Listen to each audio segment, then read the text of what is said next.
જન્માષ્ટમી પર્વ નિમિત્તે મુડેઠા ગામની દીકરીએ મોરની અનોખી કલાકૃતિ બનાવી।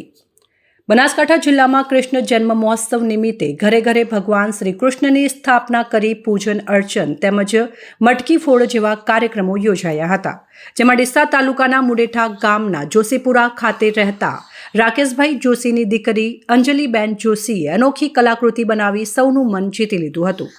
અંજલિબેનને જન્માષ્ટમીના 3 દિવસ પહેલા વેસ્ટમાંથી બેસ્ટ બનાવવાનો વિચાર આવ્યો હતો।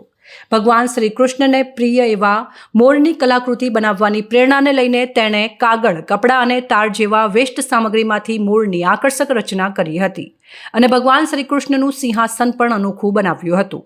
સતત 3 દિવસની સખત મહેનત બાદ તૈયાર થયેલી આ અનોખી કૃતિ જોવા માટે સ્નેહીજનો ઉમટી પડ્યા હતા।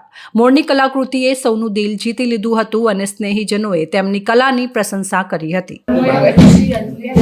રાકેશભાઈ છે, હું પહેલી કોલેજમાં અભ્યાસ કરું છું। મારા ગામનું નામ મુડેઠા છે। મેં કાગળમાંથી મોર બનાવ્યો છે, તેના પર રંગીન ચાટ કતરીને ચોંટાડ્યા છે। તો તને કેવો વિચાર આવ્યો?